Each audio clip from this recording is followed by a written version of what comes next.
Olá, amigos. Hoje vamos falar sobre os primeiros passos do Projeto Luzamba.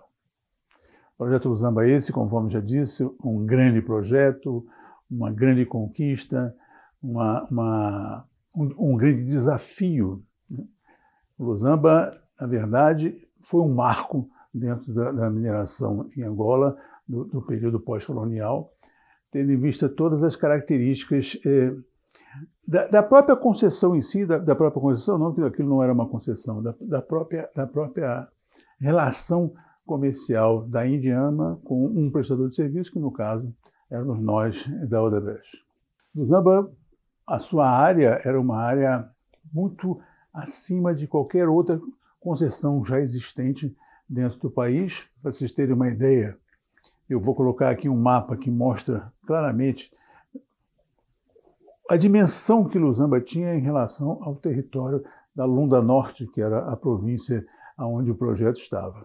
Aí está o mapa, vocês estão vendo aí essa área açudeada. Ela representa 105 mil quilômetros quadrados, uma mega área, uma área maior do que Portugal. E efetivamente nessa área nós iríamos desenvolver atividade de mineração de diamantes ao longo do tempo. Infelizmente, e faz parte da história do Luzamba, Luzamba só durou de julho de 1991 a outubro de 1992. Uma pena.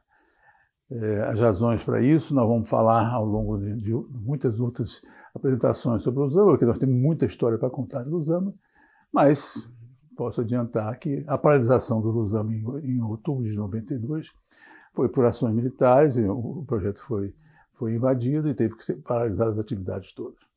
Enfim, mas isso nós vamos falar bastante sobre isso, como disse, mais na frente. Mas o pouco tempo que durou o Luzamba, vocês vão ter a oportunidade de conhecer muitas ações que foram desenvolvidas naquele projeto, e daí eu acho que essa é a grande característica do Luzamba, por ter conseguido desenvolver tantas ações num curto espaço de tempo.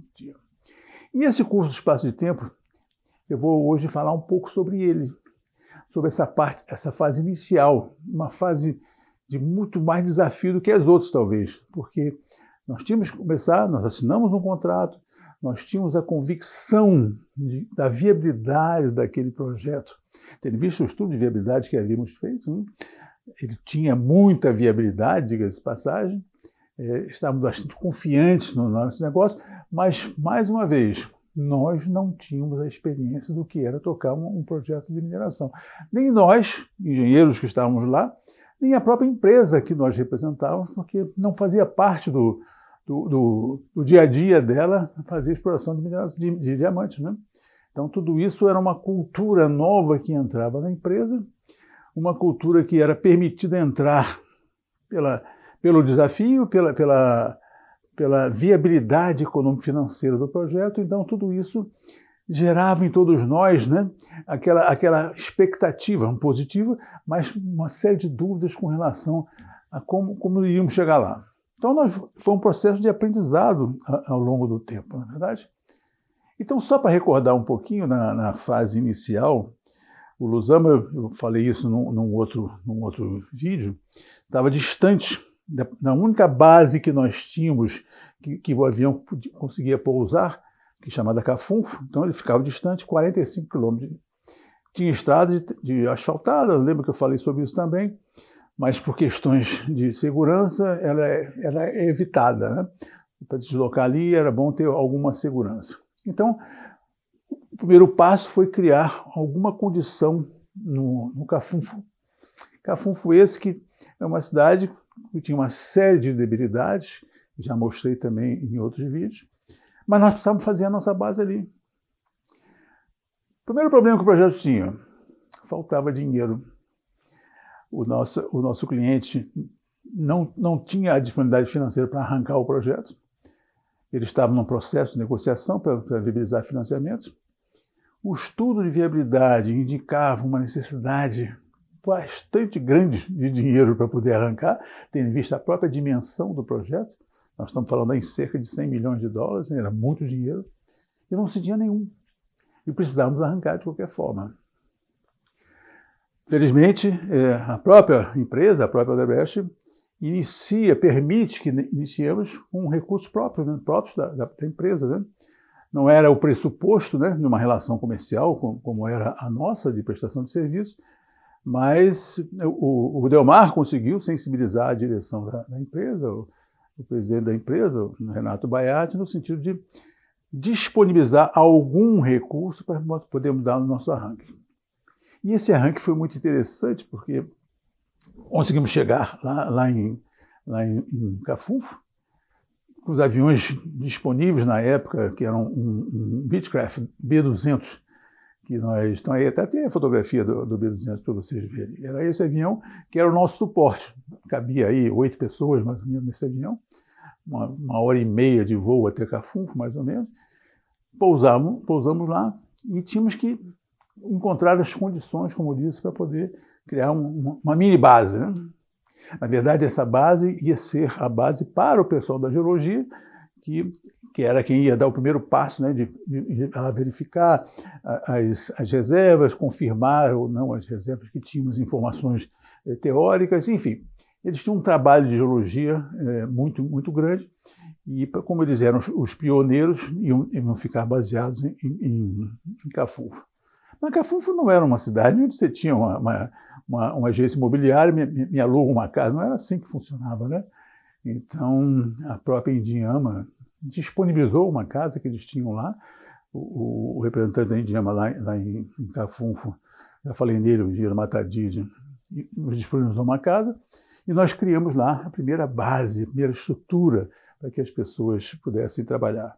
Mas elas tinham que se deslocar também. Não tínhamos carro, não tínhamos dinheiro para comprar carro.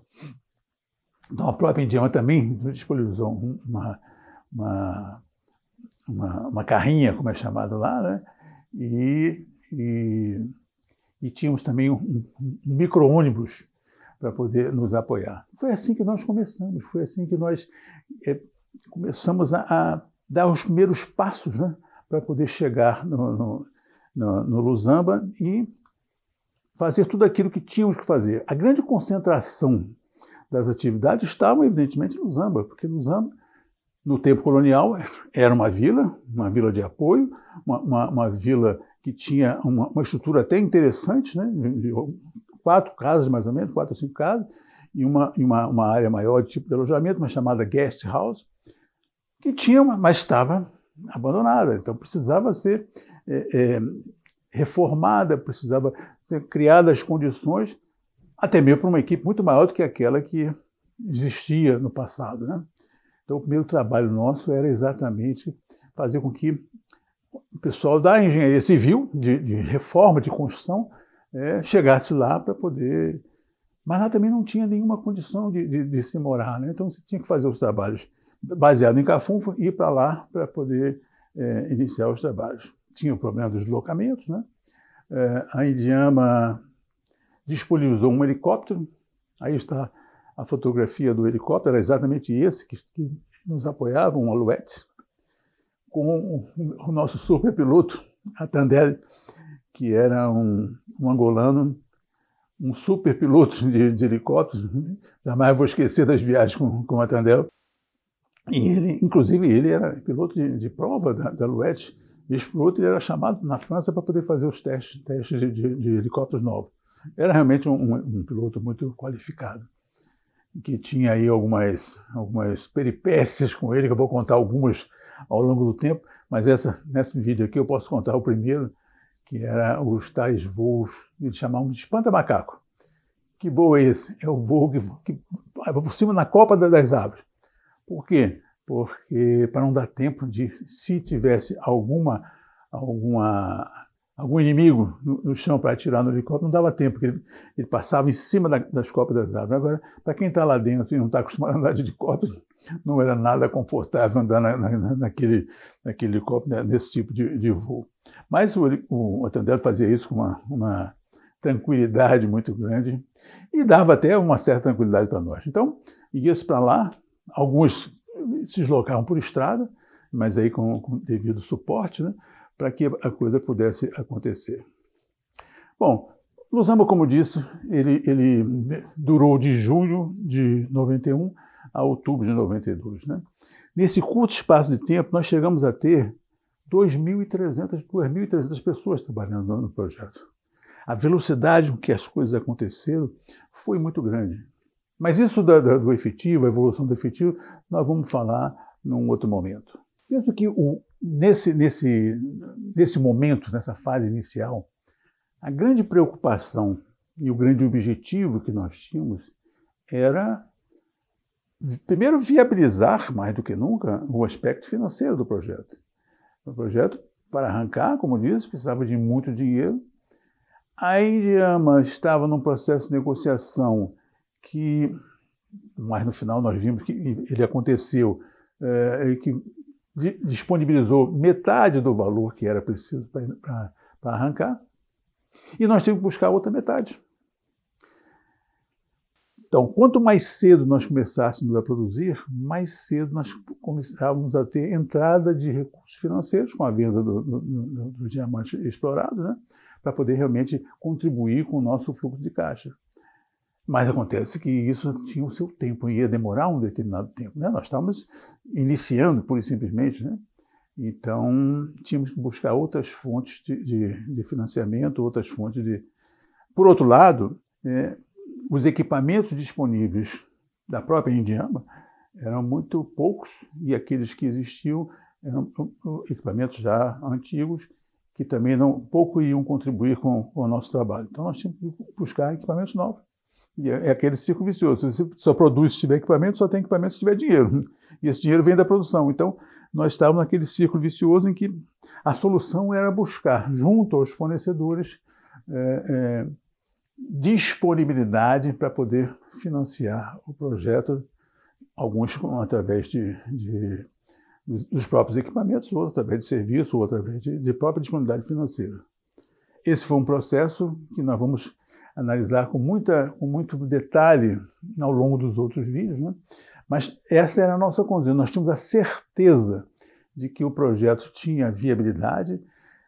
Essa viabilidade, ao mostrar para os agentes financeiros que nós procuramos, até mesmo para os grandes fornecedores, era bem caracterizada e eles percebiam a viabilidade do projeto, mas tinha um problema. Era para um projeto em Angola, num país que estava com um problema de guerra. Então, o risco financeiro e o risco até político era grande. Então, havia uma dificuldade junto a esses agentes de disponibilizar recursos financeiros para o nosso projeto. Todo mundo ficava muito satisfeito, todo mundo ficava muito convencido de que o projeto era viável, mas esse mais é que era o grande problema nosso, né? A nossa capacidade de convencê-los é que realmente fazia diferença na conquista dos nossos objetivos, que era criar a viabilidade do projeto. Então, todos esses foram fatores que influenciaram bastante, fizeram parte, melhor dizendo, desse nosso início, né? E uma das coisas que eu queria, antes de começar a falar sobre todos esses vídeos, é deixar aqui algo que para nós foi muito relevante, que é a nossa marca, sabe? O Lusamba tinha uma marca muito forte. Estão vendo aí a logomarca do Lusamba. Essa logomarca para nós, tinha um peso muito grande. Essa marca foi feita por um escritório de comunicação no Brasil, na época chamava-se Dia Design. Agora chama-se Dia Comunicação. Mas o Gilberto Strunk, que é o diretor-presidente da empresa, que depois ficou um grande amigo nosso, tinha uma capacidade de perceber nuances. E vocês vão ver que tem uma série de outros trabalhos que a Dia Design fez para nós, mas essa marca, o peso que essa marca tinha, e eu acho que tem até hoje ela é usada em alguns grupos. Nós mesmo temos um grupo de WhatsApp onde nós interagimos muito e a marca está lá. Essa marca tinha muito peso. Então eu deixo aqui mais para poder mostrar a vocês essa identificação do projeto. Eu vou ficar por aqui nesse vídeo de hoje, né? Porque era só para mostrar a vocês as características, né, que nós tivemos que vencer, não as características, as dificuldades, as realidades que nós vivenciamos na fase inicial, para depois, então, para e passo, nós irmos vencendo um a um, nesse curto espaço de tempo que tivemos de projeto. É isso aí, amigos. No próximo vídeo, nós vamos dar os passos seguintes em relação a essa implantação.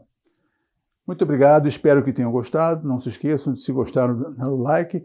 Aqueles que não se inscreveram, por favor, façam. Muito obrigado e até a próxima.